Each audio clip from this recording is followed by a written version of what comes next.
Coming up on this week's episode of TechSNAP, there might be a potential solution to ransomware, a bug that's been around for 15 years and cost CitiGroup $7 million, and Dropbox's middle-out compression. Plus, there's a brand new drive-by flaw that affects all versions of Windows.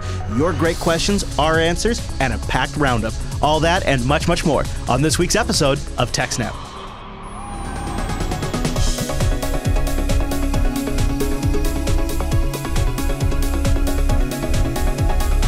Hi, everyone, and welcome to TechSNAP. This is episode 275 of Jupiter Broadcasting's weekly Systems Network and Administration podcast. We stream this episode on July 14th, 2016. This episode is brought to you by our three fine sponsors, DigitalOcean, Ting, and iXsystems. I'll tell you more about those sponsors as this here show goes on. Oh, our live stream, that's powered by the incredible Scale Engine over at scaleengine.com. You should really go check that out. My name is Chris, and joining us every single week is our host, the admin, the tech, and the teacher, Mr. Alan Jude. Hello, Alan. Hello, Chris, everybody. Thanks for watching. Hello, sir. It's good to be back with you. Big thank you to Noah for filling in last week. He flew all the way out here from Grand Forks to Seattle just so that way he could sit in and honor the institution that is TechSNAP and keep it as high quality as possible. So big props to Noah for making the trip out here. And then, of course, like every person who's responsible for mini systems, he had a horrendous emergency, a technical catastrophe, and had to fly out after the episode and get back to Grand Forks and save the day, as most of us have been in those situations before. So thank you to Noah big time. And Alan, it would be no exaggeration to say today's a big show. You got a lot of news to cover, a lot of stories. So 4 stories instead of 3. Oh my! No, see, you say it like that, but when you go into as much detail as you do for each story, that's a lot of stuff. Mm-hmm. That's a lot of stuff. And this one looks like a good one too. It's coming from the register.co.uk. Programming bug cost CitiGroup $7 million after some legit transactions were mistaken for test data for 15 years. Yeah. So this isn't, we thought that old data from 1999 was test data, and we didn't realize until now. It was, no, we were classifying a chunk of real data every day as test data when it really wasn't. It's like, were you really doing testing every day and expected that much test data? Anyway. I mean, that's like not noticing it.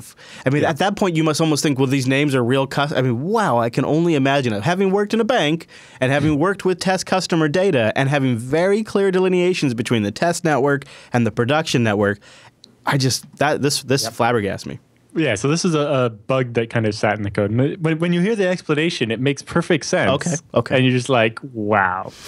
Yeah. So CitiGroup, which is a big U.S. financial institution, is being fined for failing to properly report to the U.S. Securities and Exchange Commission about a number of transactions.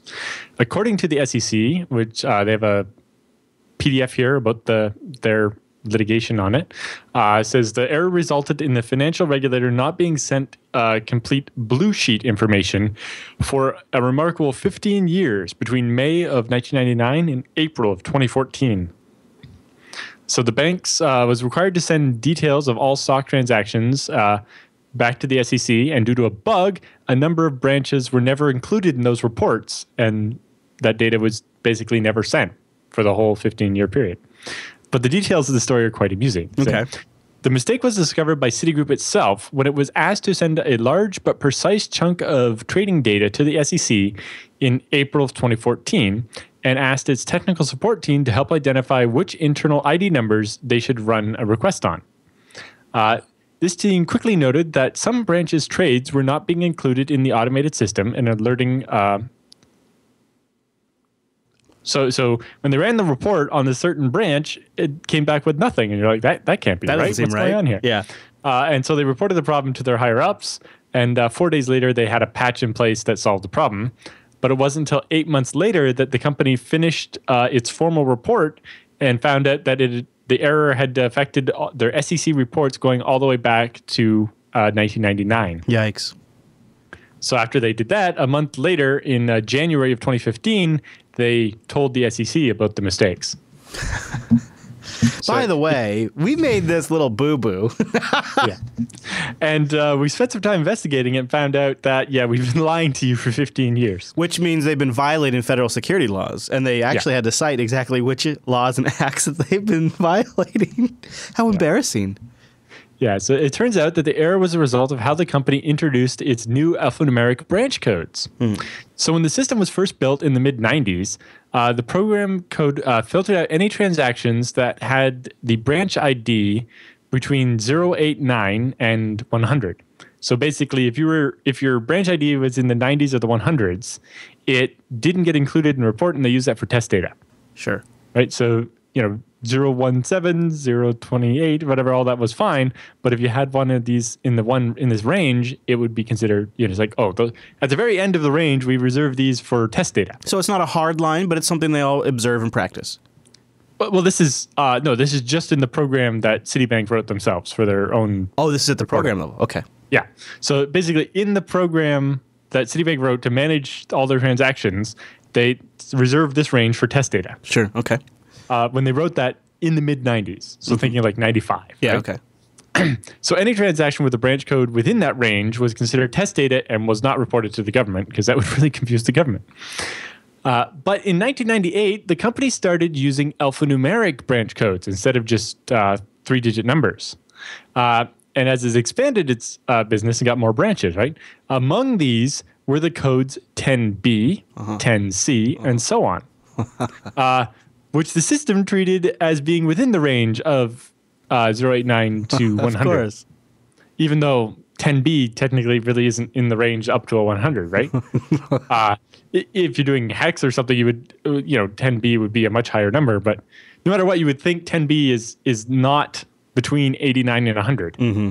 But the way their program compared it, it was, right? I'm guessing because it just turned the letters into zeros or something. So anyway, the branches 10B, 10C, 10D, etc., were excluded because they were in the testing range. And so those reports were never sent to the SEC. Or Sure. The reports that were sent to the SEC never included data from those particular branches. Right. Huh. It says the SEC routinely sends requests to financial institution asking them to send all details on transactions between some specific dates as a way of checking that nothing untoward is going on. The coding error had resulted in CitiGroup failing to send information on 26,810 transactions. Whoa. Over a total of 2,300 reports that they sent. Whoa. Yeah, so that's an average of, what's that, like 10 transactions missing or 15 transactions missing off each report that they sent 2,300 of over the course of 15 years. Yeah, the thing, too, to consider about all of these is banks merge with other banks that have existing standards and systems in place. And so being able to just say, we'll always use these number ranges is almost impossible because when you buy another bank and you start integrating their system with yours, you have no idea what decisions they've made, too. So it seems like eventually this was a ticking time bomb. They were going to hit this problem one way or another. And it seems like it was something they set up in 1995 and forgot about until 2014. Yep. Yeah. And banks just, classically just will. If once a piece of technology is installed and it's working, you keep it running and you make it work because that's an investment. And honestly, there's some logic to it, too. And anything that, if you're going to build something new, then that all has to go through all the testing and the certification and all this stuff. Right. There's some serious logic to it. And also... I don't know, maybe I'm going too far into this, but there's also some entrenched interest. Like there are people who are, they've worked with this system their entire life because the technology's that old now. It's like their entire career. And so for them, they have an interest in continuing to use that technology because it's their expertise. And it creates kind of an interesting dynamic just trying to move maybe the stack forward sometimes. I think there's a lot of reasons why a program could be around for 15 years, especially in a financial or government institution. There's a lot of reasons. Right. In the FreeBSD project, we're often surprised. It's like, you're still using FreeBSD 2. What? Mm-hmm. or your embedded system is still based on FreeBSD 6? Oh, man, isn't that happens in Linux, too, all the time, the embedded thing. Yeah. Holy smokes. Well, this isn't even necessarily embedded. This is like bigger appliances that are off-the-shelf type things, but it's like, well, that's what we built our software on. Yeah.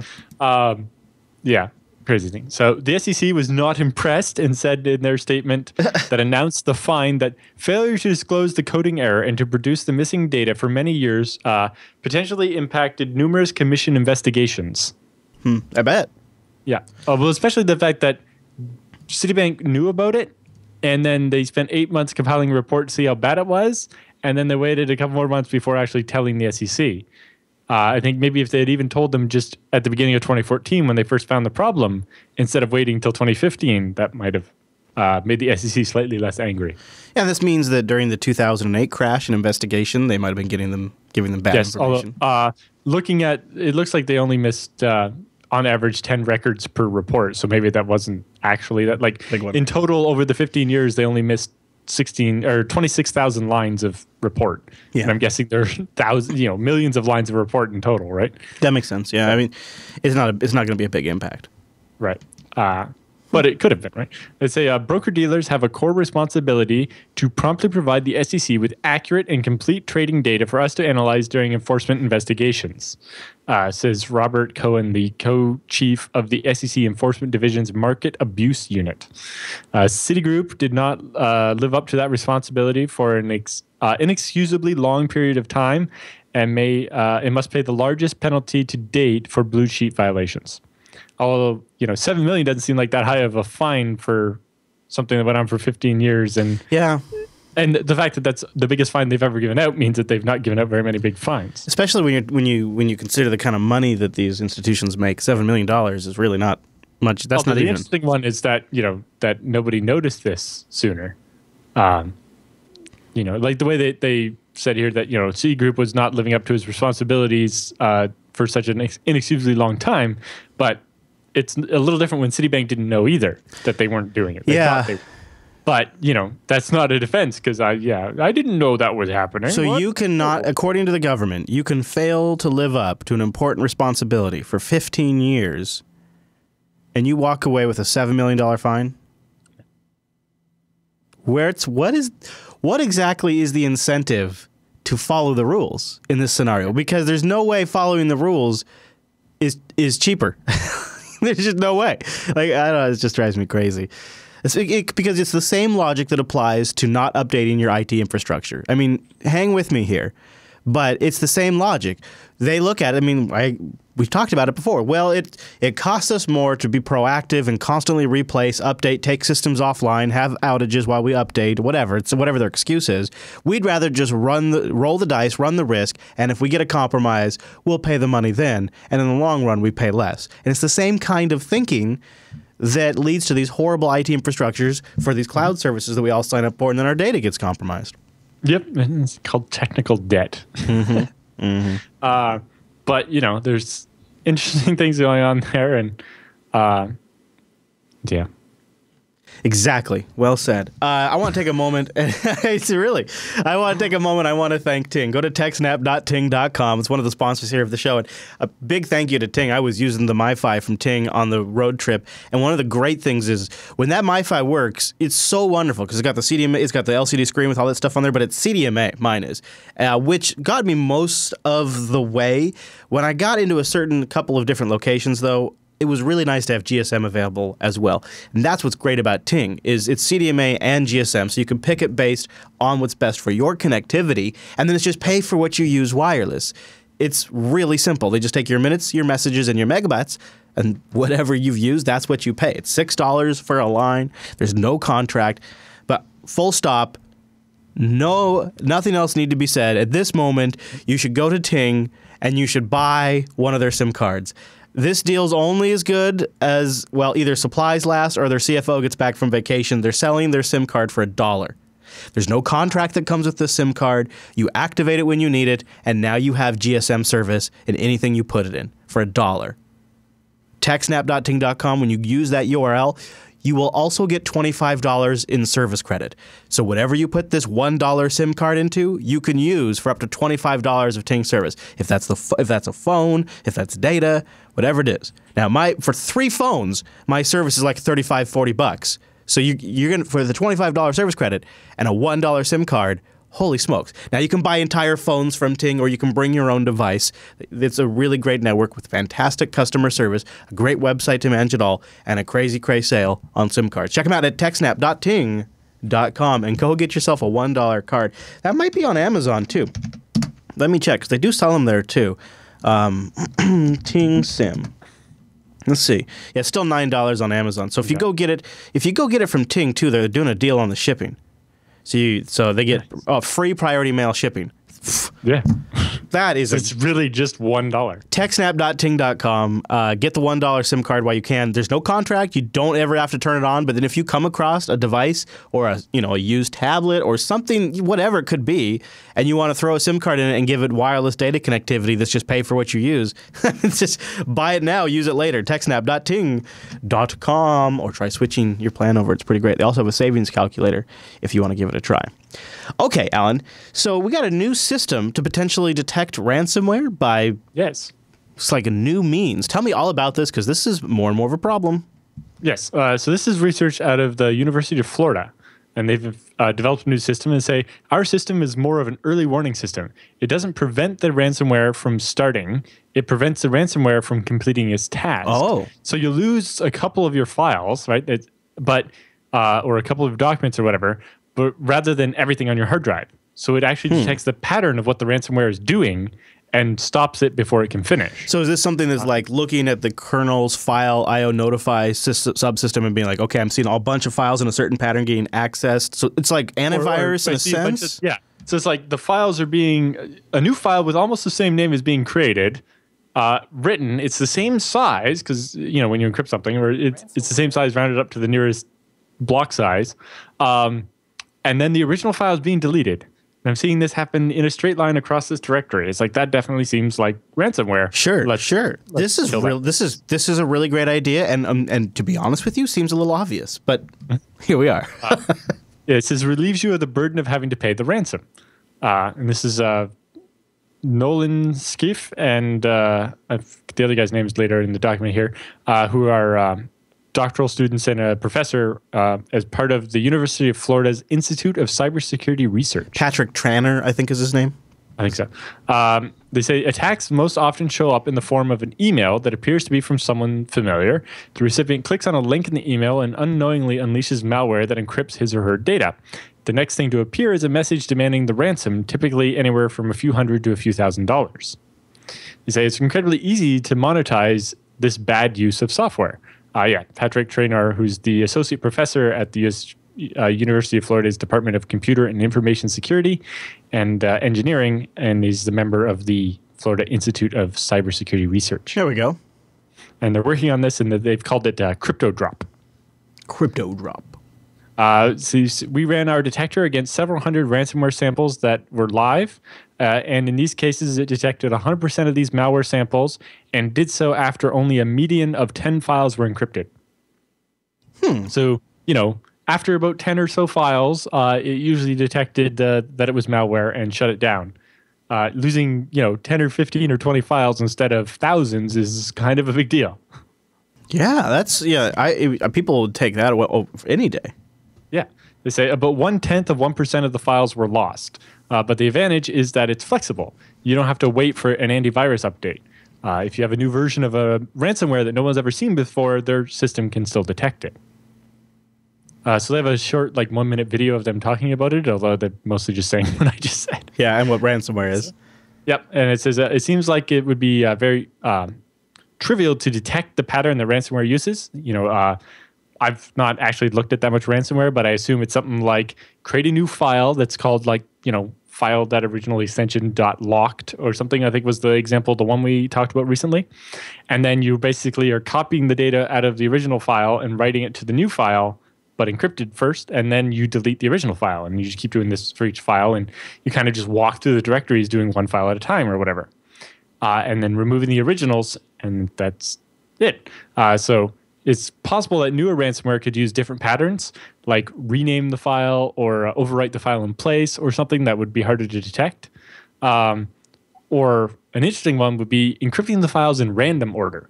So instead of walking through the directory and doing one file at a time or whatever, you would kind of walk through the directory and get this big list of all the files you want to encrypt, then sort it randomly and just start do a file over here and then a file over here and different one, and kind of make it harder to see the pattern that you're walking through and encrypting individual files. So I'm not. It's not clear exactly how their system detects the ransomware at the moment. Although they're looking for partners to make a commercial version of this. Because I guess in theory it would be possible. You could have really, really slow ransomware that just does a couple of files a day and then spawns a bunch of separate programs so that when the, if the detection thing is, it's encrypted 10 files, then I'll just spawn different instances of it and only encrypt 5 files at a time. You know what does resonate with me though is we've heard a couple of stories of hospitals having like their entire NAS encrypted and held ransom. How do they not detect that sooner? At the file server level, this seems like it would be very useful because that means your different end users might be getting different kinds of ransomware. They might different kinds for different folks. But as long as your file server is sort of watching for that pattern of behavior, that would be a pretty big step to protect your data in case of a big ransomware infection. You see this pattern against your file server. You identify the endpoint that's doing it. Yeah. You can block that endpoint from accessing the file server and set an alert. Say, hey, somebody needs to go check out the machine with this IP address, which in a big infrastructure like a hospital, it's like, oh, that's this machine on this person's desk or this machine at that kiosk, and then you can go there and clean it up. And it only hit 5-10 files that you can easily restore from backup instead of the entire NAS. And of course, if you're using something like ZFS and you have the snapshots, there's a built-in detection mechanism in that it will take up all the space because you'll end up with the original copy and the encrypted copy of every file. Because when they're deleting the originals, you're not actually letting them get deleted because of the snapshot. And so on top of detecting that, you'll also eventually run out of space. Yeah, that's a bit of a bummer. But the recovery there is really nice because you can clone the original so that you have it, so that any files that maybe were updated and not overwritten or not been encrypted yet can be restored over top of when you roll back to it or whatever. But so I guess the other thing that it sort of struck me about it, and I kind of joked about it, was it seemed a little bit of an obvious idea too. Like it could be such a. I mean, all props to the University of Florida for coming up with it. But if you're really just doing file system access analysis, eventually that could even be incorporated at the OS level. And if nothing else, it probably means there could be a lot of different implementations of this type of solution. It's not like it's not like they're using some sort of cloud-connected, crowdsourced database of millions of nodes reporting in with an infrastructure that costs them $1 million a month to run. They're just simply watching file system actions. Exactly, and I'm pretty sure Mark Rusinovich has a tool that'll let you watch these on Windows. Sysinternals guy, yeah. So there's probably sysinternal tools for Windows that would just print off a list of everything that's happening. There is, yeah, and then you're just looking for the pattern there. And so that hopefully means that the way they they had some diagrams. I didn't get to look at them though about how they implemented it, but hopefully it's not in the form of a rootkit kind of a thing. But let's see. I'm looking at it right now. And it looks like the analysis engine runs at the file system level, sitting above the disk. So I'm thinking it could be kernel. They don't really say. Well, it looks like it hooks into the kernel and gets the events. Yeah. But it seems like just about. The main thing we've learned from virus scanners is you don't want the thing that's doing the scanning to be too privileged. That's true, but at the same time, so if you're using the kernel's standard interface, which basically every desktop, every OS has, just find out what files have recently changed, then aren't you also susceptible to anything that convinces the kernel that it doesn't exist? So if the kernel doesn't know about it, which is the exact intent of some of this malware, it may not be presented to the application for scanning. So they have to that could be where the real magic happens, right? I don't know. Maybe that's the secret sauce to it. Something to watch out for. And I bet we'll see. I'll bet we'll hear more about this or something quite a bit like it. In the meantime, I'm sure every virus scanner vendor is trying to come up with something like this. Yeah, exactly. Right. Exactly. Because really, that should be something antivirus. I mean, to make antivirus great again, to make it useful again, that should be something it does.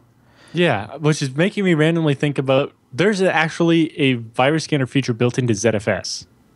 It was never implemented on the FreeBSD side, but Oracle, when Sun designed it, they have it. And so it was designed for you to basically have like ClamAV run on every file as it's made and stuff like that. I wonder if it could actually be hooked up to something that would be able to detect things like this.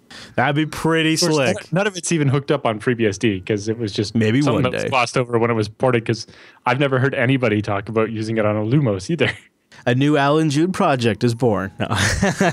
I've got 10 other projects I'll make about the moment. Oh, man, that's why when you're busy like Alan, you got to rely on a great company like iXsystems. iXsystems.com/TechSNAP. That's where Alan goes to get his hardware, to talk to the experts. And they have experts in every single division, at the software level, at the hardware level, in the community, at the sales level, engineering, and the people that run the company are great too. They want to make a long-term sustainable company that made it through the dot-com boom and is here to provide you solutions for your open source workflow. Find them at iXsystems.com/TechSNAP and go check them out. Now, I was on vacay, that's what I'm calling it, during Texas Linux Fest, but no worries, because iXsystems is hooking me up with a recap. So this is actually perfect, because I really haven't heard much about it. So it looks like they were there at the FreeBSD Foundation booth with that FreeBSD Foundation logo we were talking about in the pre-show. Yep. It's pretty nice. This is cool. I love it when they do this. This is great. They have all kinds of great content they put up on the blog, but this is one that is that Drew up there giving a talk there? Yep. Yeah, she has that docked like an Egyptian. Yep. Speaking of documentation, when you go to iXsystems.com/TechSNAP, they also have a handy guide you can download to help move things along. How are all things iX and Scale Engine, Alan? Very good. Actually, I was talking to some of the iX ZFS experts this morning about an interesting issue I was seeing on a server in Germany. And they're like, yeah, we've never seen that before either, but that looks exactly like a software bug. So, and there's some investigation going on there, but luckily it didn't actually impact anything or hurt anything. So very cool. But, it's just interesting that when I go to talk to my ZFS expert friends, it turns out a lot of them work at iX.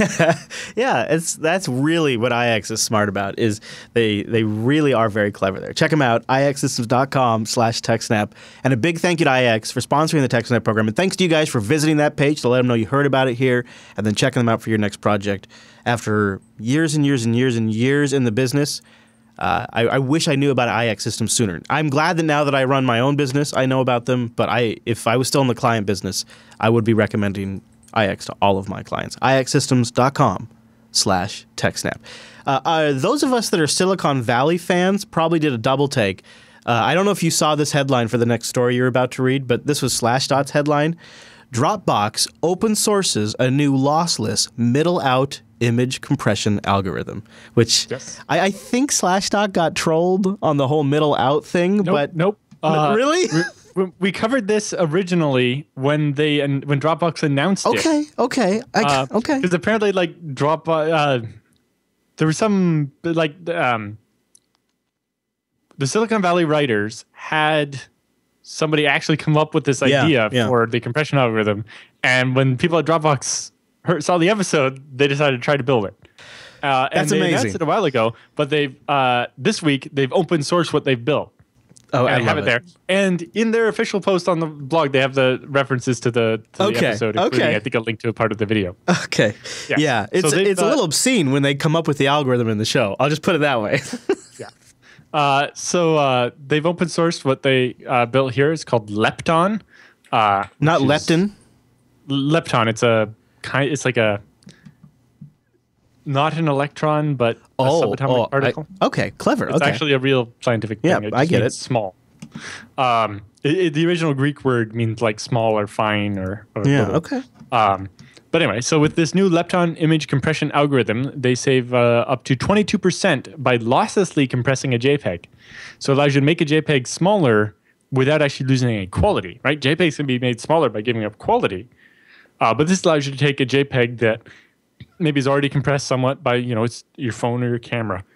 And it allows Dropbox to compress it before storing on disk and make it 22% smaller without having, but in a way that when they uncompress it, they give you back the original file without any changes. So compression without any loss. That is great. Mm-hmm. So it achieves a 22% savings on JPEG images by predicting coefficients in JPEG blocks and feeding those predictions as context into the arithmetic coder, which is actually the one from VP8, Google's video compression codec.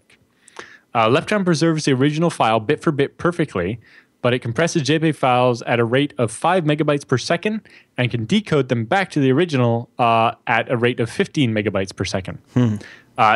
Securely and deterministically. So if you compress the same file 2 different times, you get the same result. And it only takes about 24 megabytes of memory to do it. Okay. Which, if you know anything about VP8 and WebM, that's actually a good thing there. So that speed does seem kind of slow, only compressing at 5 megabytes a second. It's like, I'm used to like ZFS compression where you're doing like 5 gigabytes a second. Yeah. But, truly lossless this is lossless in compression on an already compressed file. So it's gains you were not going to get any other way. So. Yeah, that really is the underscore of it right there. Yeah, so it's not clear if the encoding is already multi-threaded or could be, so that you could compress one file more quickly. But, especially in Dropbox's case, they're dealing with billions and billions of files, so they're fine to run one on each core and do many concurrently or whatever. But, it seems kind of slow, but, you're getting compression you can't get any other way. So what are you going to say? You could just not do it? And depending on your work case, that might be totally worth it. I mean, you can see how Dropbox could use this. Yeah. One of the use cases I talk about it for it a little later, that 15 megabytes per second, and that's on like an E5 at like 2.6 gigahertz. It does raise some questions about the client side of it. But they say, so we use Lepton to encode 16 billion images saved to Dropbox, and we're rapidly recoding all the older images. Lepton has already saved Dropbox multiple petabytes of space. Petabytes? Yeah. So then in the article, if you look, there's an animated GIF that you're looking at right there. Mm-hmm. It's currently in the middle of the transition. But it's actually, this part is just describing how JPEG files work normally. So you see that little grid above there, and that shows the 64 different coefficient things. And in this animation, basically you start out with almost a blank slate, and then as it applies all those different coefficients with their values, that can slowly makes the letter A clearer and clearer and clearer until it's done. And when you start at the beginning, it basically starts out as a blob, and by applying these different transforms to it, eventually you get a clear image. But it means every block in the JPEG is made up of just some varying value of each of these 64 different transformation operations. And that's what makes JPEGs able to store high-res images. Normally, uncompressed as a bitmap, most JPEGs that are like a megabyte would be like hundreds of megabytes. So you're getting very good stuff. Yeah. So what Lepton does is find shortcuts in the way we store that information. So the starting one is called the DC coefficient, which is how bright each section of a JPEG is. Okay. And that takes up a lot of room, usually about 8% of the entire JPEG file on a typical iPhone photograph. So it's important to compress that well. Most image formats put the DC coefficient at the very beginning, before any of the AC coefficients, which are the transforms you do to it after to make it look clearer. So Lepton gets a compression advantage by coding the DC as the very last value in each block. Since the DCs are serialized last, there's a wealth of information from the AC coefficients earlier in the file available to predict what the DC coefficient will be. Because based on how much stuff there is in each block, you know how bright it's going to be. Okay. By defining a good and reproducible prediction, we can subtract the actual DC coefficient from the predicted DC coefficient and only encode the difference. Then in the future, we can use the prediction along with the saved difference to get back the original DC coefficient. In almost all cases, this technique results in a significantly reduced number of symbols to feed into the arithmetic coder for compression. And so the fewer symbols you have, the more repeats you have, because everything's made up of the symbols. And if you have less of them, it means the file the same size is going to have more repeated symbols, and you can compress them better. I'm with Nemo in the chat room. I would love for this to be something that could be somehow applied to video. And if you could, well, if you could do imagine if each frame was limited to 5 megabytes a second. Yeah. I can see. But I think it's based partly on WebM, and I imagine if it could be applied to video, it would be really slow. Super slow. Slow.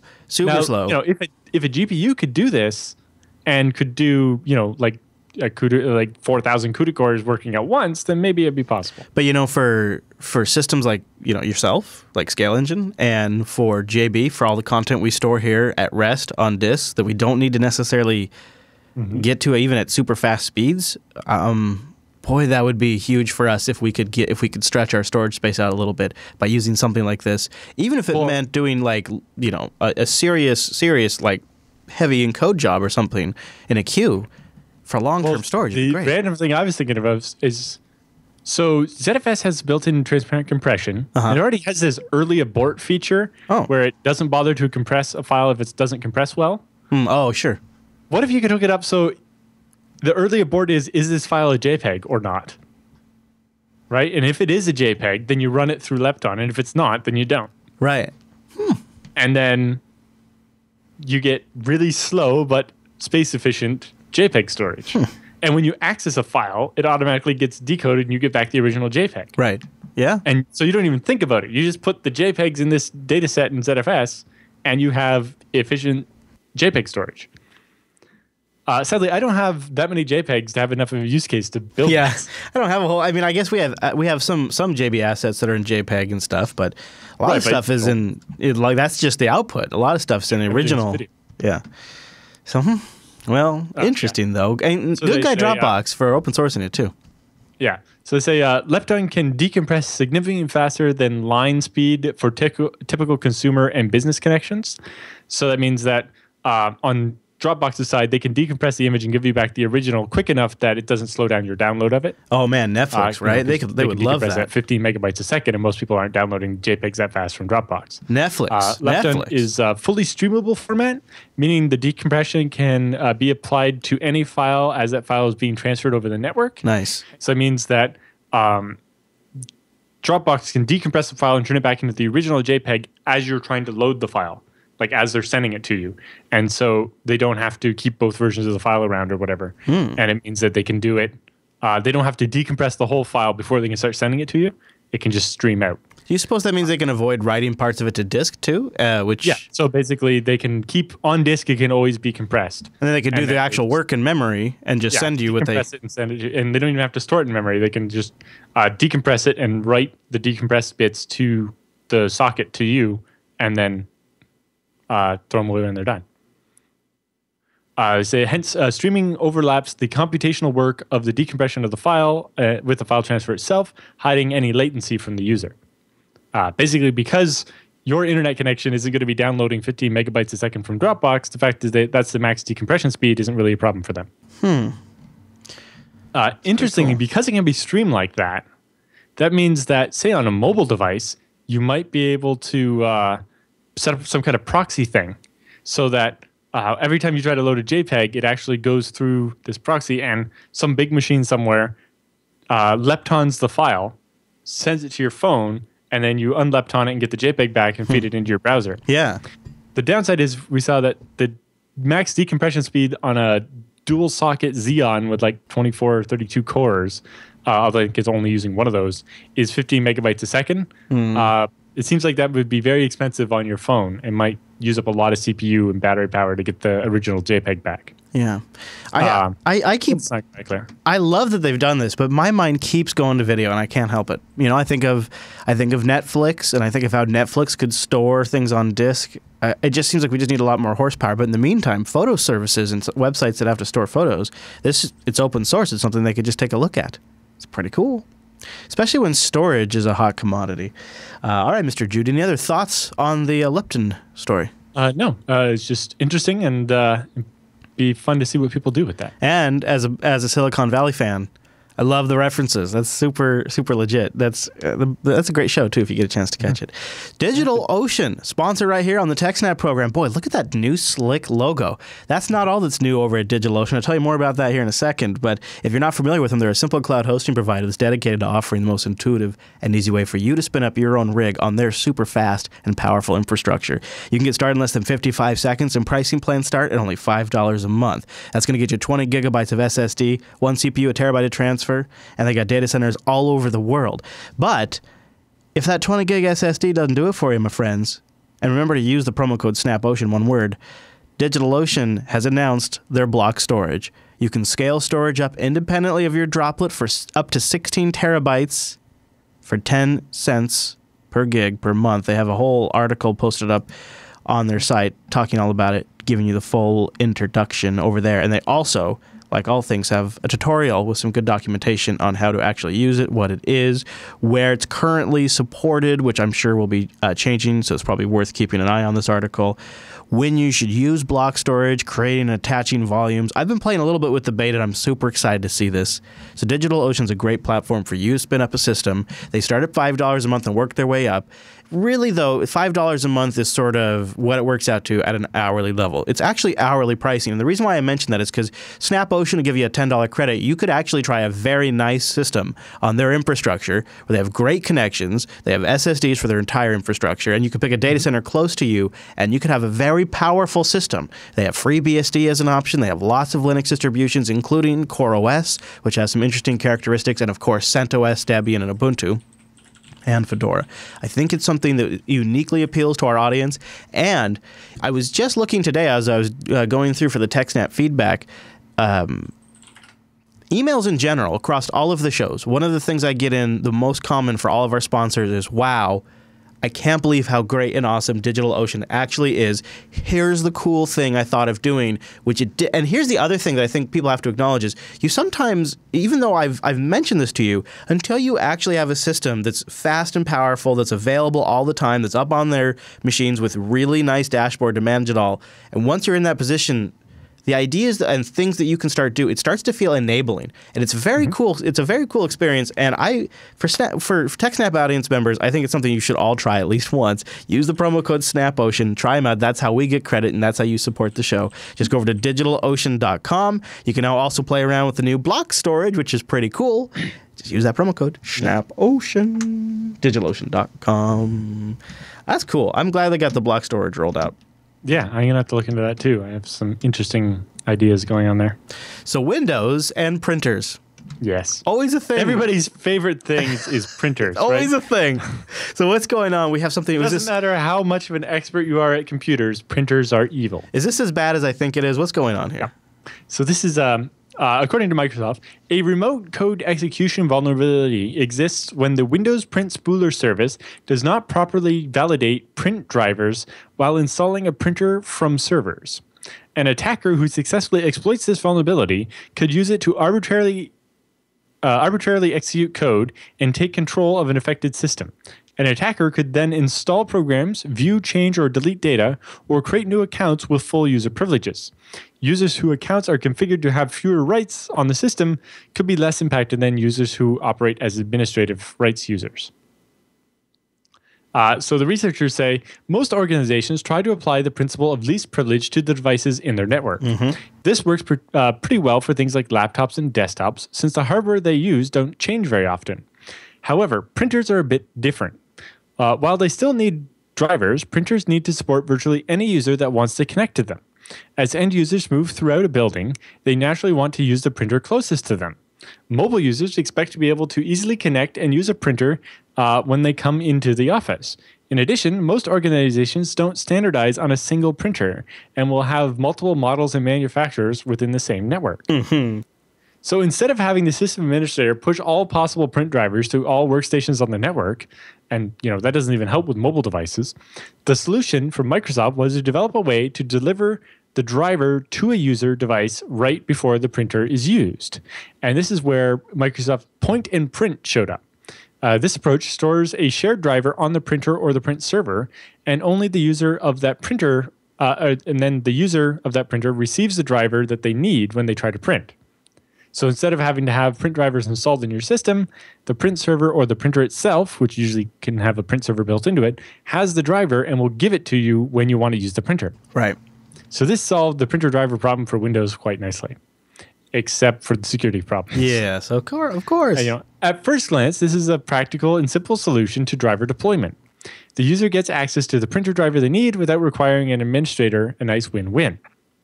However, by default in corporate networks, network admins allow printers to deliver the necessary drivers to workstations connected to the network.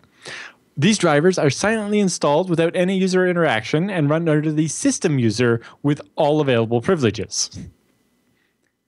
Meanwhile, these researchers managed to dissect the firmware update for an existing printer and modify it to contain their own driver instead of the printer driver, and cause it to infect Windows clients that load this driver with malware. So this malware then allows them to access the target Windows client as a system user and run whatever commands they want. I think if you scroll down maybe you need the second link to see it, but they have them getting a shell on the Windows machine with access to everything. And so they talk about some of the different ways that they could exploit this. It's from a GNOME desktop too. It's adorable. So they could do watering hole attacks, which is, they could backdoor an existing printer or print server to give out a virus. If the print server is Microsoft, then they just drop the virus driver into, Windows System 32 spool drivers or whatever. You can also do it from a cup server on Linux or BSD. Check for the shared driver print $sign in the configuration of your Samba or cup server. Yeah. And be able to drop the virus in there. Multiple vendors support point and print on the printer itself, so you could hijack it there. You could reflash a printer with a backdoor driver, or you could create a fake print server and broadcast it for auto discovery, so it just shows up in the list of printers on everybody's computer, and when they double click on it or try to print to it, it installs the virus. Ah, nice and easy. So those are all the ways you could infect people using this. Although if you're a user or a bad guy on the network, you could also use this privilege escalation. So you, as a restricted user on this machine that you just sat down at or that you've remotely taken control of, don't have any administrator privileges. But if you print to this fake print server you've set up, it runs your driver as system, giving you access by the shell or whatever to run any command you want on that machine as system. So you could actually make yourself administrator by printing to a printer. Oh, boy. Wow. Wow. Yeah. Plus, you could do man-in-the-middle attacks. That's system-level access. And you could also do man-in-the-middle attacks between people when they're trying to talk to a real printer and intercept it and inject the virus there. To go more global, you could also use IPP or Internet Printing or WebPNP, which is the version of this point and print that's used from cell phones and tablets and so on. So then you could send users an email with a link or something, and they click it, and it connects to the printer, and boom, they're infected. So they have more details about how you would actually infect somebody remotely in the blog post, and they go into quite a bit of interesting detail there. The chat room says, it kind of makes a good point. I mean, I think XMetal is trolling, but people sometimes ask, what inherently makes Unix or Linux more secure than Windows? And sometimes it's a hard answer. But this kind of stuff... Sometimes it's literally the answer is it makes things harder to do. And then, remember 2 weeks ago when we talked about the group policy debacle? Okay, so you missed it last week. But what we covered last week was we found out what the vulnerability was that caused the... Oh, really? Yeah, I haven't had a chance to see that yet. Yeah, so that 2 weeks ago when we talked about the security update that broke group policy, last week we got to cover the story of the vulnerability that made Microsoft release that patch. Okay. It was epic. I'll have to watch the episode. I will. I intend to. That's one of these things where you can see why the system was designed, what its intention was. It's designed to make adding printers over a network simple and straightforward. But in general, the random printer at the end of the hall isn't in the trust domain, but you're trusting that it's going to give you the real driver and not an infected one. And, I have used this system extensively in Windows networks before. I literally depended on it I used group policy to install printers at the time of login. And without this system there, it was... You would have had to use something to force the driver to be installed on every machine. Now, you need every driver for every printer you've ever had, basically. So here's the thing. On terminal server, the way you have it locked down, Windows users do not have the privilege to install a driver. So you had to pre-install any driver on that system they might ever potentially want to use so it would be available for them. So there were workarounds, but... Yeah, so that's why Microsoft has this little caveat in their note saying, users whose accounts are configured to have fewer user rights on the system could be less impacted than users who operate as administrators. Exactly. Yeah, but then, of course, they don't get automatic printer installation. Yeah, but if automatic printer installation didn't work for anybody except administrators, then this feature wouldn't work either. So. So you can see from Microsoft's perspective how it's hard to trade off how much privilege a non-user or non-administrator should have versus making Windows just work. Yeah, and they were supposed to be the small business OS, right? So, but Microsoft's released a fix for this vulnerability as part of the July Patch Tuesday. Yeah, I wonder how much that means that the point and print won't work anymore. Is this page helpful? I'm going to say yes. Yes. Good to have this one fixed. There we go. Submit. Hope that's useful, Microsoft. One though is Microsoft has not identified any mitigating factors to this vulnerability or any. That's nice corporate speak for you got to patch or you're screwed. Yeah. All right, Alan. Well, they don't really talk about what they did to fix it. I tell you what, that makes me really want to watch last week's episode too. So I'll go check that out. In the meantime, I also have a new BSD Now to catch up on. I better get cracking because BSD Now episode 150, Sprinkle a Little BSD into Your Life, is out. Why not just a little BSD in your life or something? It's like, I don't know. It's long. That's what Chris wrote, and Rikai is like, "You guys are killing me." Well, I think last week's was even longer, and he had to like change the font size to try to make it fit. You guys go watch these limited edition episodes of BSD Now before Rikai's beard becomes inflamed with rage. Yeah. But yeah, in this one, it's automating your garden sprinkler system using FreeBSD on a BeagleBone Black. Oh my gosh, that's great. People that don't know, this is a little Raspberry Pi-like device. That is great. Huh. That's nice. Also, some talk about dtrace books and whatnot, and some OpenBSD news, and some Google Summer of Code reports.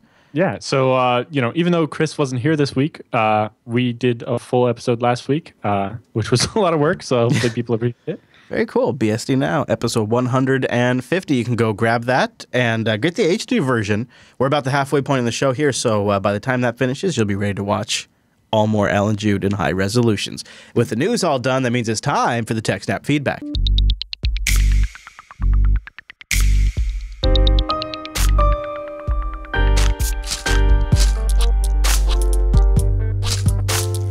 Thanks for sending your emails to techsnap@jupiterbroadcasting.com or pop in that contact link at the top of the JB site, or you can also start threads in our subreddit at techsnap.reddit.com. And please do send them in. We need new emails for next week, so go over there and hit that contact form. Our first one this week comes in from Mr. R. And Mr. R says, thanks for helping with securing my server. I'm curious. I'm starting another round of new SSH keys and wondering how much more secure is a passphrase-enabled 4096 key than a non-passphrase 4096 key. I know that obviously it is more secure, but how much? Do you happen to have any stats? I think he's just sort of hoping for a little guidance here. I think he's slightly confused about how that works, which we'll cover in just a second. Yeah, he says if he basically is worried about his keys getting stolen. I think is what the core concern is. Yeah. So yeah, the when you have a passphrase on your SSH key, it doesn't actually change your SSH key. It just means that on your hard drive, the key is encrypted, and you need the password to decrypt it to get the 4096-bit key. And so it doesn't make it any more secure as far as its use over the internet. What it saves you from is it means I can't sit down at your computer and SSH into stuff and never be prompted for your password and have access to all your stuff. So the passphrase on your SSH key is there to prevent someone with physical access to your machine from having the ability to use your key and pretend to be you. Right? If your key is proving that you are you want to make sure that only you can do that, not just anybody who has access to the files on your drive. And we've talked a lot about picking good passphrases and stuff, so there's some good content to go through to, But yeah, so the only thing that password-protected SSH key saves you from is your computer getting compromised or stolen as someone having access to your SSH key and being able to SSH into any of your servers. SSH makes this kind of easy because there's a little file on your SSH directory called known hosts, which is every machine you've ever logged into before. So it keeps it so it can tell if the private key on the other side is still the same, so that you can detect man-in-the-middle attack. But it means that if I get access to your home directory and have your SSH key and your known host file, I now have a list of every machine you've ever tried to log into before, which gives me a pretty good chance, or a pretty good list of places to try to log in as you with this SSH key I've just stolen, and having a good chance that it'll work. Very true. Okay. That's I think you answered that perfectly. So, Mr. R, good luck. And if you want to clarify the question, you're always welcome to do that. You can either leave a comment on 275 in the subreddit, or you can send us a brand new email, and we'll try to read it next week. Now, Alan, someone writes, I'm finding it that my Road Warrior users want to expose their FreeNAS systems on their laptops and phones, but naturally, that sounds like a risky proposition. Now, FreeNAS includes OpenVPN, and there are various tutorials about setting it up in a FreeNAS jail, but a dedicated piece of hardware would presumably have advantages, such as a Mac, Windows, and iOS, with also potentially Android compatibility without much tinkering, plus the warm fuzzies of having a real VPN, and also kind of nice to have a dedicated device. Under $300 US would be the ideal, and of course, if it was on Amazon, maybe that'd be better. He did a little searching himself. He came across the TP-Links. He came across a couple of Cisco's, a Netgear security appliance, and also a Netgear ProSafe. But some of these have single 5-star reviews, and that seems a little suspicious. Have you used any units? Can you recommend them? And also, assuming I have one of those Soho cable internet connections with a Wi-Fi router, where would this unit reside on the LAN, and where would it be in its relation to the FreeNAS system? Keep up the good work, someone. Yes. So this is from Michael Dexter, who apparently I've called just someone. I exposed his identity a couple of times on BSD now, maybe because what we were talking about wasn't something I like the idea, though, of a mystery contributor who has great questions. Like, who is someone? Yes. Or it's a Game of Thrones reference. Oh, okay. A girl has no name or whatever it was. You know? Anyway, so there's a couple options here. So obviously, yes. So FreeNAS has built-in OpenVPN. But OpenVPN means you have to install a client, right, on Mac, Windows, iOS, Android, etc. Whereas if you want some of the other VPN styles, you don't need that. Now, you can set up like an L2TP IPsec VPN on FreeBSD, which will be able to use the built-in client on Mac and Windows. And imagine iOS has a built-in VPN client, right, in Android? No idea, though. I know that there's probably, like, I think on iOS, I don't know about Android. I don't know if I've ever tried it. There's so many solutions there that it's not really. And I know Android does have an OpenVPN client, but again, that's something you'd have to install, and they kind of would love to have something that just worked anywhere to access the stuff. pfSense is a great answer to that usually, and it's something you probably want to have anyway instead of your typical home Wi-Fi router. And you think it's better to do it at the... So if their intention is to access the FreeNAS server, still better to do it at the firewall level, you think? Well, yes, because you need... for the VPN to work, you need to have the firewall cooperate. Otherwise, you won't be able to connect to the VPN. Yeah, that's true. Especially some of the other types other than OpenSS. For VPN types other than OpenVPN, you usually need to pass like GRE routing or something that's a bit more complicated than just that's true, and that does make it a pain in the butt. Because where I was going with it is, if he could host the VPN daemon on the FreeNAS box, that saves him from having to replace the Edge box. But you're right. Because if you're using FreeNAS 9.10, it now has support for Beehive. So you could run a PSS instance as a VM on your FreeNAS, which we've talked about other people asking about that before. And, you know, that does have some advantages, not requiring separate hardware. But, you know, if you want to have, he specifically wanted a separate device, so that could be another machine running pfSense. Or I suppose any of these. I've never used any of these specifically. My biggest concern with a under $300 hardware VPN is that it's not going to be able to support very many clients that go very fast. But, you know, if you have your typical home internet connection and you're just trying to access it from your laptop, or they're even on mobile, that's probably fine. Yeah. My concern with a $300 hardware device would be it might not get too many years of updates. Yeah. Yeah, that's definitely a concern. Maybe less so with a Cisco. I don't know for sure there. And the other problem is, yes, how do you position that with your Wi-Fi router? And it's like, you know, that's another problem where if you do something like a pfSense or a MikroTik, then it's replacing the Wi-Fi router, and therefore it's providing that edge. Because the VPN is going to have to be behind the router, especially if you have built-in like modem router, like most people do now. And so then you're having to port forward and set up the VPN pass-through or whatever to that device, and it gets pretty complicated. So that's where a router VPN put together has some advantages. And I imagine some of those Cisco's might do that rather than being a VPN-only device. I'm not sure, though. And it gets all kinds of complicated. Yeah, I've been thinking a lot about a VPN recently, and I talked about this in Linux Unplugged because I discovered on my home connection, my ISP is proxying my HTTP and HTTPS traffic. And the HTTP and HTTPS server is very slow.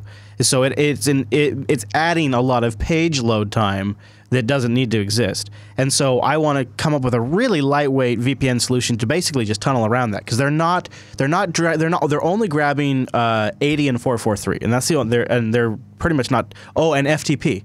But that's it, and they're not touching anything else. And so I've been thinking more and more about setting up a VPN just to browse the web at home. Mm-hmm.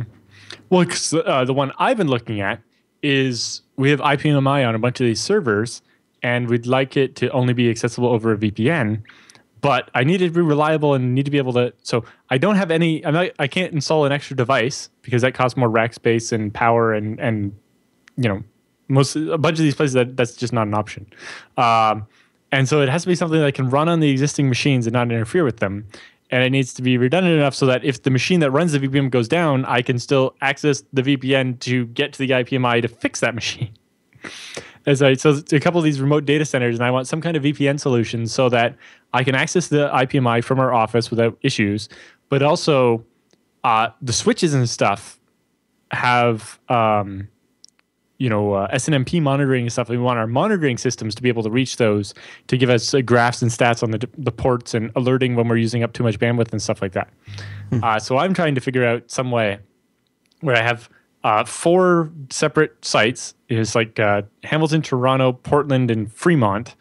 And they all need to have some kind of like mesh VPN between them. That might be Tink. So they can all... Have you looked at Tink? T-I-N-C? No. Yeah, that's actually really popular in the JB audience right now, and it's an open source peer-to-peer VPN, tink-vpn.org. Right, but I don't really want something peer-to-peer, and I want something that's private to me. It's private to you. It's a private. It's worth looking at. People keep recommending it to me too, and I know Wes from Linux Unplugged uses it to set up a private VPN amongst his droplets using the private networking. So on the private networking interface, he runs Tink over that, and then he has one machine exposed to the internet that has Tink, and then he has a machine at home running Tink, and they all share basically one private LAN. It's pretty cool. So it's worth checking out. Tink, T-I-N-C, and that might work for someone as well, potentially. Yeah. Well, okay, again, though, Tink requires a special client. For FreeNAS, the advantage to doing something like a Beehive virtual machine is that you don't run into the restrictions of what you're allowed to do in a jail. You just have your Beehive network card bridged to your real one, and you can do whatever you need to do with the packets. Whereas, obviously, you can't run an L2TP VPN inside a jail on FreeBSD because the jails don't have access to that level of the networking. Well, good question. And if you guys have any suggestions, techsnap.reddit.com and leave it for 275. I'll be checking them, and perhaps someone else will be checking them as well to see what you guys think. I think this is a great audience to answer that. This is 275. Oh, yeah. Right. Thank you. 275. I'm in the future already, Alan, because we're all done with the feedback, and that means it's time for the TechSNAP Roundup.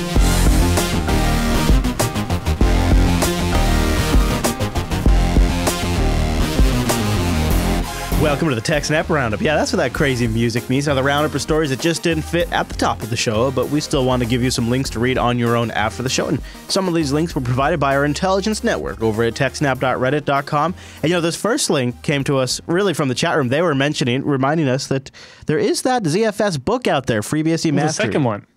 Number 2. Yeah, so I guess this came out during BSDCan, but I was so busy doing BSDCan stuff that we didn't really mention it on the show very much. And you guys have it available on Amazon, of course, all the different varieties. It's on iBooks, Gumroad, too, in a no DRM format, which is cool. Yep. That's really cool. And, of course, you can get it in print. Yeah, and you can get it in print, and you can buy it directly from the publisher, which is Tilted Windmill Press, which is basically Michael Lucas's own private publishing company. And so with that option, all of the money goes to the authors, and you get a DRM-free You get a zip file with a bunch of different formats, but there's a PDF, a MOBI, a EPUB, whatever would work best on your reader, but all of them with no DRM. Where do I go, Alan? Where do I go? ZFSbook.com. Pow. And so this is FreeBSD Mastery Advanced ZFS. Yeah. So this is expands on the first book and covers things like replication, how to tune it for databases, how to tune it for BitTorrent, how to tune it for various different cases, how to deal with different problems. And it just goes in a lot more detail than the first book did. And as with the first, slightly less than the first book, but almost everything would also apply if you want to do ZFS on Linux. So while it's part of the FreeBSD Mastery series, ZFS is the same on every operating system. The only things that'll be different is a couple of the sysctls we mentioned might be, /sys/ something or /proc/ something. Sure. Be slightly differently, would be stored in a slightly different place on Linux, but the setting name will be the same in everything because ZFS is the same on every operating system. Makes sense. So most of it would apply to Lumos and so on as well. Whatever operating system you're using is pretty much the same. It's just there might be a couple of FreeBSD specific things in the book, but as long as you know a little bit about BSD and know what you're doing on the operating system you're targeting, the book will be able to help you with that one as well. So I want to start our roundup stories with a follow-up story that we've really been covering since the news originally broke a while ago, and that is some good news now. Microsoft has won that landmark appeal over seizure of foreign emails. Recall this, I think it was in Ireland, the data center. Yeah, and, so the data center that Microsoft was using for Europe was in Ireland, and the U.S. government wanted to be able to seize any emails over there or something like that. So that is the fact that Microsoft fought that case and won that case is great, and it's really exciting to continue to follow a story and be able to give you, hopefully, now maybe there'll be an appeal, but hopefully. Well, yes, I imagine maybe even rather than an appeal, the government will just find a different way to do it and, or, be like, okay, Microsoft, if you don't give us the files, we're just going to charge you $100,000 a day like they did to Yahoo. Could be. All right, so it sounds like we got some bad news for Redis. Tell me about this. No, this is just bad administrators. So researchers found more than 6,000 Redis installs that are exposed to the internet and have no authentication set up. Yeah, it's not really Redis's fault. Which I do believe is the default for Redis, and you're meant to bind it to your LAN, not to the WAN, and people accidentally put it on the internet. Again, not really directly Redis's fault. Yeah, but maybe they could improve their documentation of that a little bit more. But in general, people need to remember that things shouldn't be on the internet if they don't need to be. And if they do, they need to have authentication, and it has to be strong and have rate limits and so on. Now, you guys know I'm a huge fan of the Comcast Corporation. I think they're just a great ISP and haven't caused me any issues this episode at all. That's why this next story doesn't get me fired up. Comcast is expanding their usage caps and still pretending like it's necessary and still pretending like it's a trial as they roll it out. They continue to, this is from TechDirt, Comcast continues to expand the company's usage cap trial into more and more markets. As a clever, lumbering monopoly, Comcast executives believe if they move slowly enough, consumers won't realize they're the frog in the boiling pot. Last week, Comcast quietly notified customers that the company's caps are expanding once again, this time into Chicago and other parts of Illinois, as well as parts of Indiana and Michigan. Comcast recently raised its cap, though, from 300 gigabytes to 1 terabyte in response to some signs they were getting, some signals from the FCC. Now, the agency might finally wake up and start poking at Comcast, so they thought, we'll up that a little bit to a terabyte. Yeah, so if they up it to a terabyte, that's only going to be a very small number of people that are going to run into the cap, and that should be enough to keep the FCC from hassling them. Yeah. So a terabyte, I think most people can live with currently, although, eventually that won't be enough. Yeah, but, 300 gigabytes, you could easily run into that. Although, when I first got it, it was like 75 gigabytes for me. And I was like, that's not going to be enough. They really, I think it's funny how they try to justify it to the customers, though. So check this out. This is the language that they use when they sent it out to inform the lucky new customers. They were going to be included in the terabyte internet experience, as if this is a glorious reward being doled out. Yes, you're going to have a whole terabyte internet. It's actually, no, what we're going to do is limit how much internet you can we're taking the same internet you had, just applying a terabyte limit and calling it your new terabyte internet experience. Wow. Okay. Most Comcast is like they claim to give you a what speed? Well, it varies, but I'd say anywhere from 20 to 100 megabits. Right. So if you use 1 megabit 24/7 for a month in one direction, that's 350 gigabytes. Well, it means if you're paying for 20 to 100 megabits, but with a terabyte limit, it means if you use more than 3, constantly, So you'll go over. Just recently, when we were on the phone with Comcast trying to diagnose some of the issues we're having, they told Angela that we have a 250 gigabyte cap. Now we stream the live stream 24/7 from the studio at about a megabit. Plus, we 350 gigabytes right there. Plus, we upload all the shows. Plus, we frequently are doing remote video calls. Plus, there is a lot of online entertainment consumed here at the studio. I mean, a lot of digital content consumed here at the studio. So we're talking to these people on the line, and they're telling me I have this cap, and I'm sitting there thinking, one of the things we do uses 250 gigs. Like, there is no way we have that. And we might actually hit a terabyte. It's possible. Oh, yeah. We have in the past when I've checked it. Yeah. So I just looked at mine. 1.5 terabytes out and 250 gigs in the last 24 hours. Wow. In the 24 hours? And this graph doesn't go back to the beginning of the month because of all the things. I built new monitoring system, so I only have a week of data here. In the last week, I've done 15 terabytes in and 1.7 or 15 terabytes out and 1.7 terabytes in. But that's serious work stuff going on in my system, not yeah. But still. So tell me about all the things, Alan. 5 easy applications.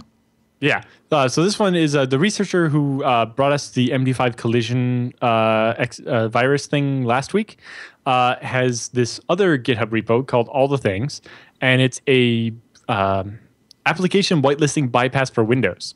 So you compile this one binary as a DLL called All the Things.dll, and then gives you 5 different ways you can end up running that as a regular user and have it run your application.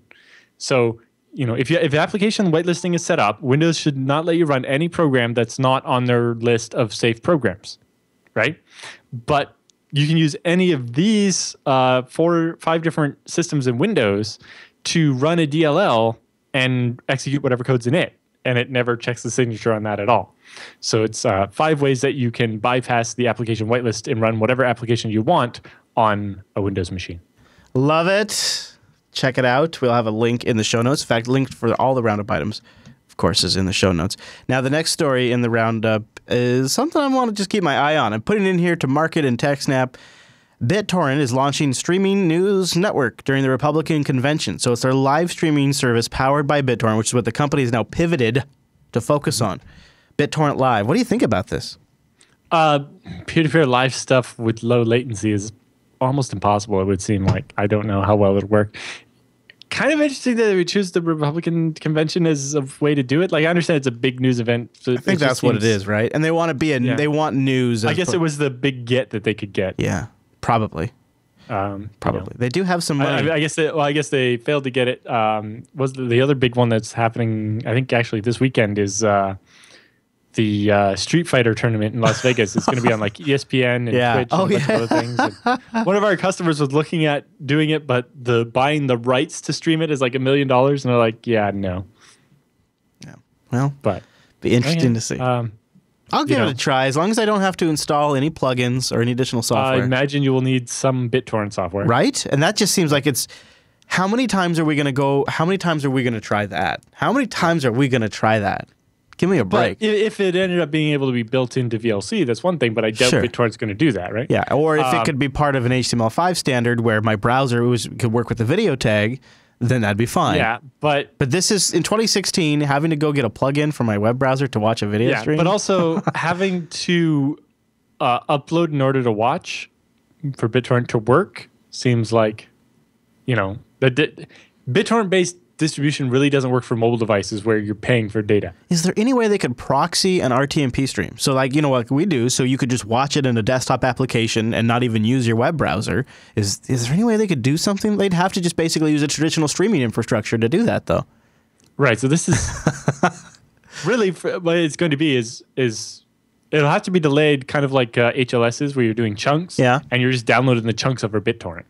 And people have done a BitTorrent client in JavaScript, right? Yes, because we saw that whiteboard the other week. Remember, like a month ago or so, we saw that whiteboard in BitTorrent in a browser. Yeah. So I guess you could do that and to pull HLS chunks over BitTorrent. It seems like the WebRTC could offer a solution here too, but then that wouldn't be using torrent. Meant a little different, yeah. Yeah. Okay. All right. Well, this next story is going to get clicks when you put the Sega Saturn in the headlines. Sega Saturn's DRM was cracked now, almost 23 years after its launch. I think it's somebody was finally motivated. You know, that many people. There were no pirated games for the Sega Saturn, but this guy has managed to replace. A common reason why Sega Saturns die is the disk drive dies, and so this guy's got it. So he replaced the video CD port with the ability to plug in a USB stick and have your games on that. Smart. Which brings those existing consoles back to life. But the researcher who was doing this only wanted it to because Sega Saturn had a unique way of doing chiptunes. Oh, jeez. I thought you were going to say for Crazy Taxi. Okay. No, it's just he wanted to do create old style music with it, and that's why he broke the DRM was so that he could. That's all it takes, right? Applications on it. That's hilarious. So I haven't really followed up much on this one, but again, I think in the roundup it's worth just us taking a note of MIT's anonymous online communications protocol, Rifle, could beat Tor at its own game. Oh, that's right. A team of researchers led by an MIT grad student aims to leapfrog Tor's anonymizing technique with a brand new platform called Rifle. And I don't... And it's supposed to be more anonymous? Yeah, I guess so. So some of the flaws we've ended up finding in Tor? Really, we could use some serious competition, couldn't we? The key advance made by the team was implementing it in a way where both weaknesses of Tor are avoided that they talk about in this article. There's two different weaknesses that people are really kicking around right now, so they've implemented this particular thing. Now, like I said, I haven't read into it yet, but I think it's kind of an interesting claim, so it's probably worth reading more on. So I'm going to add it into the read later queue. Interesting that they've also been experimenting with it for different speeds, trying to get the speed up. They say they try to provide as much traffic analysis resistance as possible. And they say by Tor trying to provide the lowest latency possible, it opens it up to certain attacks. So that gives you some insight to maybe what they're doing. Interesting. Oh. The chat room's making fun of you, saying it's pronounced riffle, not rifle. I thought maybe. But you know what? Rifle has one F. Screw those guys. They never had to read it out loud before me, so they don't get to say. Yes, that's what they say is when someone pronounces words wrong, it's because they learn the word by reading, not by hearing. Yeah. Now, when they have a podcast and they have to say it out loud in front of a live audience before I do, yes. then I'll take their pronunciation. I'm kidding. So NBC Universal has a patent, and it's a way to detect BitTorrent pirates in real time. Yeah. So NBC Universal is granted a patent for detecting BitTorrent swarms, and the idea is that they can figure out when a show is being pirated when it first getting set up so they can kill it. Most TV shows are downloaded within a couple of days of when the show was aired, and so being able to find the swarm 2 weeks later, you're not going to find anybody still. Sure. You're not going to find very many people still. Yeah. However, this was a patent they originally applied for in 2009, so it's not clear that it's actually that useful because it doesn't seem like they've stopped any BitTorrenting in the last 5 years. They ought to patent a way to deliver content consumers in a method that they wanted. And maybe that could just solve the problem altogether. Well, if they patented a way to come up with content people actually want, that'd be one thing. And then delivering it in a way people were okay with. Oh, what an idea. So this, I think you caught the story of, so we were just talking about Tor. The Tor project is sort of rebooting with a new board. Well, rebooting might be putting it a little strong, but that's how the New York Times put it. They had some problems with people recently. Jacob Applebaum, yep. So amongst others that are joining the board, I think I saw Schneier's name in there, Bruce Schneier. Bruce Schneier and Matt Blaze. Matt Blaze is he's a professor now, but he was the guy that broke the Clipper chip, which was the FBI's, backdoored crypto they were trying to push out on us in the early 90s. Yeah. So, a good person probably to have around. So here's an interesting article over at Ars Technica. It's now easy to see if leaked passwords work on other sites. A freely available tool follows the release of more than 642 million account credentials. Yeah, so I don't know how useful this tool really is, but it's a little tool. You type in your password, and it tries your login on, Reddit, LinkedIn, Facebook, a bunch of other things, to make sure you're not still reusing your password, not knowing it or something. I'm slightly confused. The guy who wrote it was using a randomly generated password, but that was only 8 characters long, and it was reusing it for all the sites, and it got leaked as part of, I think, the LinkedIn leak. And he was like, "Oh, so that means everybody knows my Reddit password now." And so he was using this tool, but it's a little unclear that it's actually that valuable. But if it's a tool where you can look at the source code and make sure it's not stealing your password, it's somewhat useful. Although Ars points out that this tool is more useful for an attacker than it is for you as an end user, because you as an end user probably know if you're using the same password on more than one site. Whereas an attacker could use it to feed in a list of stolen passwords from LinkedIn and see how many other people use the same password at some other site. Very true. But interesting tool anyway. All right, next story. I guess Mozilla has somebody over there that's read the art of the deal, because they've made a really great deal with Yahoo. Under their deal with, I like how the press has made this Marissa Meyer's fault too. Like under the Meyer deal, it was all her idea. Under the Meyer deal, they could walk away Mozilla can walk away, not have to return the money if Yahoo has a new owner that they simply just don't like. Well, that's not quite how it works. So when they negotiated this deal back in 2014, where Marissa really wanted to make the default search in Firefox be Yahoo instead of Google, to try to revive Yahoo's search thing, which the previous CEO had basically tried to kill off. As part of the deal, they accepted Mozilla's terms, which were they get $375 million a year for the next 5 years. But if Yahoo gets bought by somebody and Mozilla doesn't like that person because they're going to do something that doesn't jive with Mozilla's open internet goals and so on, Mozilla gets to walk away and go use someone else for search, but Yahoo has to keep paying them the $375 million until 2019. Yep. Isn't that great? So the deal is actually that if Mozilla, for whatever reason, decides they don't like the new owners of Yahoo, they can walk away and start using someone else, but Yahoo has to keep paying them until the end of the contract. It's a pretty good deal. Yeah. And, at the time, Yahoo wasn't considering selling to anybody. Yahoo was worth more and bigger and so on. But now there are apparently bids in the 3.5 to 5 million range for people to buy Yahoo. And as part of that, Yahoo's been disclosing the fact that, remember that if you buy us, you're going to have to keep paying Yahoo or Mozilla. And if they don't like what you try to do with the search and the page, then they can just walk away and stop sending you traffic, and you're still paying them $375 million a year. How about that? Well, we got another hot story for you, a real hot story. Web hosting databases for sale. We got a summer special. Yeah. This is from the Salted Hash over at CSO Online. But Mac forums, hotscripts.com, and Web Hosting Talk, which is a forum I frequent because they have cloud providers and dedicated server providers, and everybody's good place to see reviews of different providers, whether it's cloud providers or dedicated server rental places or whatever, and just the internet hosting industry in general, lots of co-location, that kind of stuff. And apparently the databases for those are up for sale on the dark web somewhere. Apparently they only want $1,900 for the whole Web Hosting Talk database. It's a summer sale.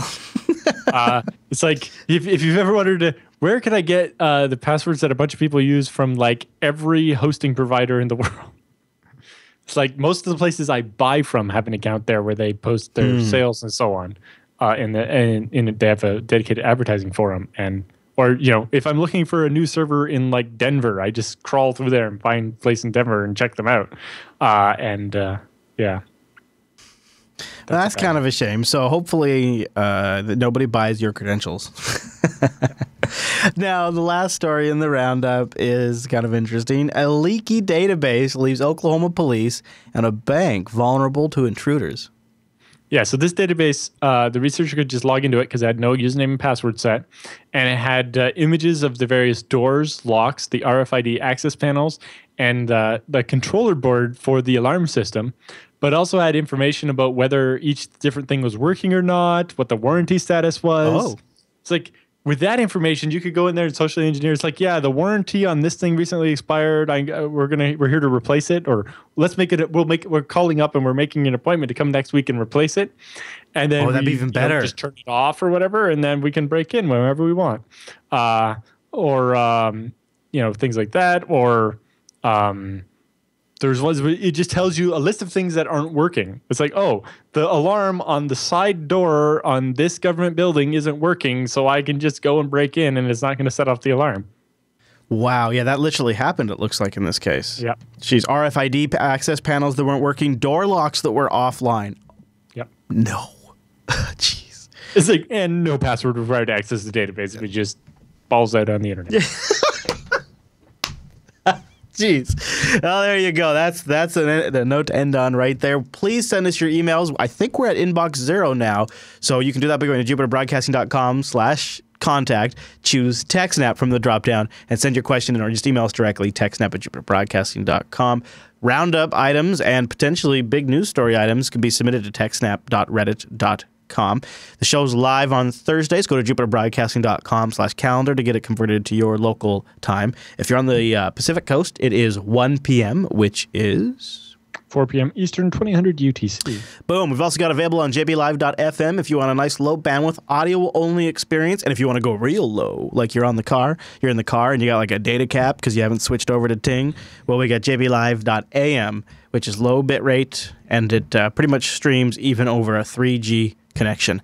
I've tried it. It's great. And that brings us to the end of this week's episode of TechSNAP, and we'll see you right back here next week.